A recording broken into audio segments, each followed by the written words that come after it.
Hey there and good afternoon traders. This is Trader Tim from over at eminimind.com doing a market analysis for the E-mini S&P, and we're also going to talk about some swing trades today as well. It's Monday, May 4th. May the 4th be with you. Let's start with some swing trades. Last week, well, let's start with the S&P first. We've pulled back to what is really the next extension. We've been talking about these extensions lately just because they've been so active here. And if we start from lows and go from our traditional low to high, we pull back. We don't quite tag up on that 50, but then the next low to high clearly doesn't come close. So when that happens, you take that first low to high. It does not touch, but it goes beyond its negative 23 up to just about its 61.8. And so then drawing from highs to highs gives you that next move that's going to be very, very bullish because we're obviously not pulling back to the full halfway back. So when that happens, we can, should be like that. Was the prior one we pulled back to its extension long, traded, you can kind of see it here, up to its negative 23%, and then we just take that same anchor point there and bring it up to the next high, and that's what we're sitting at and bouncing off of today here in the S&P. So if I back up for just a second, when we're at a negative 23 like this, or anytime we're at negative 23, that makes a good opportunity for, if the original trade is a long off the 50, that makes a good opportunity for a short. Whether you're, if you're going to short like the SPY or the IWM, come over to the IWM because it's been a fair bit weaker, and you can see the IWM has rallied and is just making it up to its halfway back short, whereas the Nasdaq and the S&P are Nasdaq's well through its halfway back short. The S&P is traded up, reached the 61.8 a little bit, but the same concept applies as far as when we come up and get up beyond or through or to the negative 23, it makes a good opportunity for shorting. And so if you're going to fade at a negative 23, and if you are going to use an option, you can just putting on the position at the close is what I typically like to do with options. If you're going to trade the underlying, you can wait for that break below the low of the high bar, as I would for individual stocks. So a couple of ideas there for fading at the negative 23 and then targeting the next move in the trend. So now we've tagged up here on the SPY at about the 279, and then that has a target up at just above 300. So we'll see if we can move there in the next 5 or 6 days. If we break below the 61.8, then I'll really be watching especially this swing low here at 71s, or if we go to the S&P, 27.21.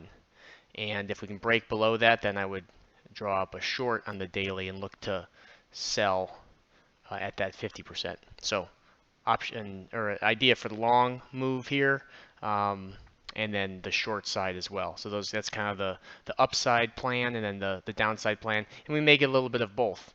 We may bounce a little bit and then roll over, at which point you can capitalize on the long and then wait for the short to set up.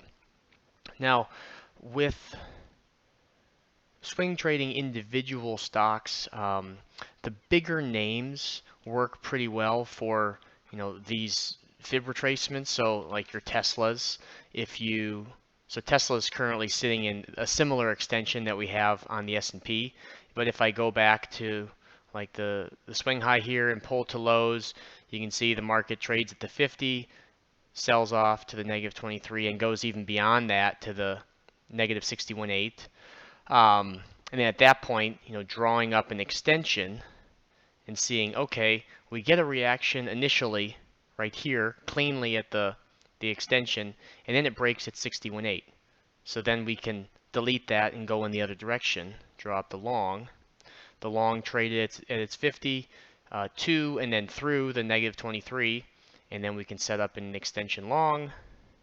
That first extension long set up at the 50 to the negative 23, and then same concept, just dragging from the same anchor point down here, but pulling to the new high, and that's kind of where we're currently at. And so same thing, if you're going to look at, buying calls at the 50% and then closing them out to negative 23, I like to do it at the close, so you can be buying a call or calls as the market's moving down into the 50%, and then you're selling, closing them out as we're rallying into the negative 23, and that gives you the best opportunity for gains with the options. If you're going to trade the underlying, you have a little bit more control because you don't have to deal with the time decay. The 3 shorts I put on last week were in, the first one was KO, and all of these 3 I felt were pretty weak. I had highlighted them on the swing trading watch list in the dashboard, and if we start with the SPY, and I'll just get rid of this so we can just look at the trend in the price here. If we take a mental snapshot of the SPY and then we compare that to KO, well, look at where this high is in relation to the prior one. It's a lower high, bit of a triangle forming still, but it did put a lower high where the S&P put in a higher high. So I felt like that was relatively weak, pretty clear to define that, just because it's not as strong as the S&P, and then that one triggered on all 3 of these triggered last week on the 30th on this day, just breaking below the low of the high bar, and it's had a couple down days. VSAT was the second one, and all these I'm just trading the underlying. You could use options, but they're not always available for the swing trades on individual stocks. So similar setup here in VSAT. Instead of putting in a higher high as it relates to the prior one, it kind of made a double top. And so shorting below the low of the high bar again, this one on the 30th as well. And then WBA was the third one that I put on. This one, clear downtrend compared to what we've seen in the S&P.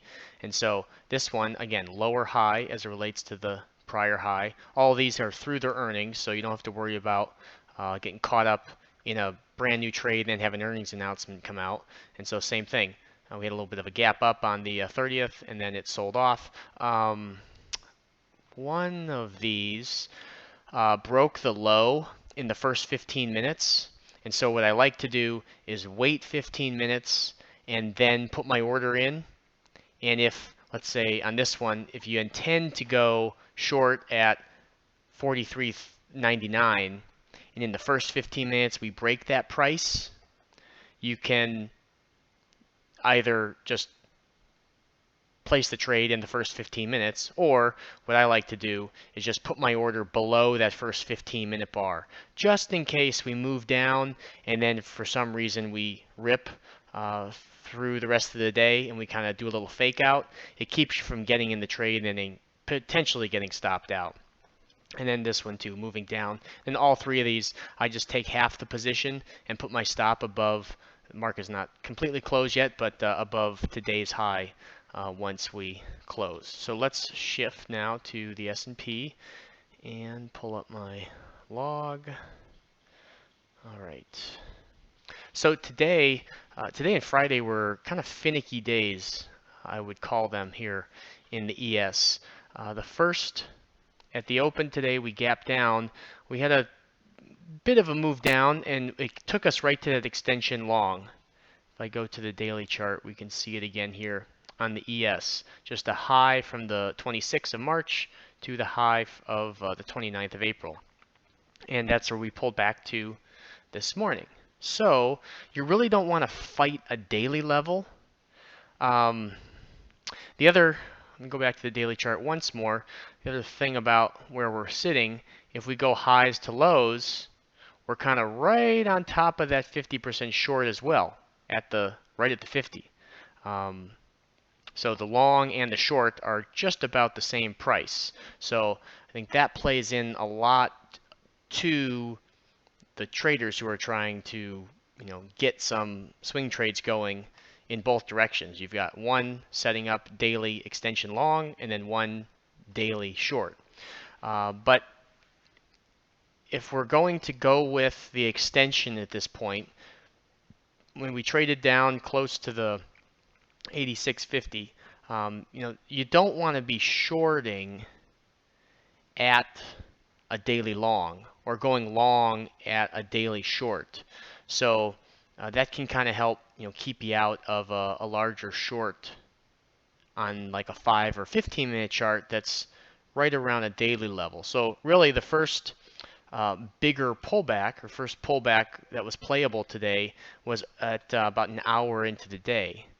But we did have a high tick at highs, which occurred about 45 minutes or so, 48 minutes after the bell right here, high ticket highs. Wasn't really a great entry. Sold off a little bit, bounced, but didn't quite get that 50% tag up. So we ended up trading a little bit later, but this is where things got a little bit finicky. Actually, before that high tick, we did set up here as we broke out of highs in a little retracement, and then we had kind of a bit of a consolidation break of or kind of a double bottom. Wasn't exactly, but it was close. I like them to be an exact double bottom, but we did break the swing high and then set up in a little long here just after the top of the hour. But really what I was looking for in the pullback was this here, an hour in. And we did pull back. We kind of made a double bottom just before the 50% and then broke the swing high, pulled back, traded at 28.0550s and got a little bit of momentum, but then we were met with the short. And keep in mind that this high tick was still, we had a high tick at highs, and that was at this point the high price of the day, the high tick for the day. So that kind of gave some weight for the shorts. We did set up in a little micro short up here as well. And then when you get in that situation where you have a 15-minute, we'll call it long, and a 15-minute short, I mean, look what we did for the rest of the morning. We just went sideways and ping-pong between the 50% short and the 50% long. So there really wasn't much else to do in that range. I mean, you can try and pick up a long at the 50% long on the micro on the 512, and you can try shorting at the 50% short, but the ranges are getting a bit smaller with the volatility coming down. So we're only looking at an 03s up to a 10, so 6-7 points. Not a huge range to play in between. So later though in the afternoon we came up and just now in the last hour completed that target, and so we'll see what happens in the overnight if we can continue higher and work on taking out some of these unfilled gaps that are above us and bring us up to that 30.23 on the E-mini S&P. So that's what I'm watching for this week. And again, if we do roll over and if we start selling off and breaking the swing low, then I'll have no problem drawing up a short on the daily and looking to short that 50%. But as of this moment here, we are holding the long extension and looking to make our next leg up. So if you have questions, feel free to leave them in the comments below. You can also tune in tomorrow, Tuesday morning, for a live trading session and ask questions there, follow along, and you can check that out over at eminimind.com/VIP. So thanks everyone, have a great week of trading.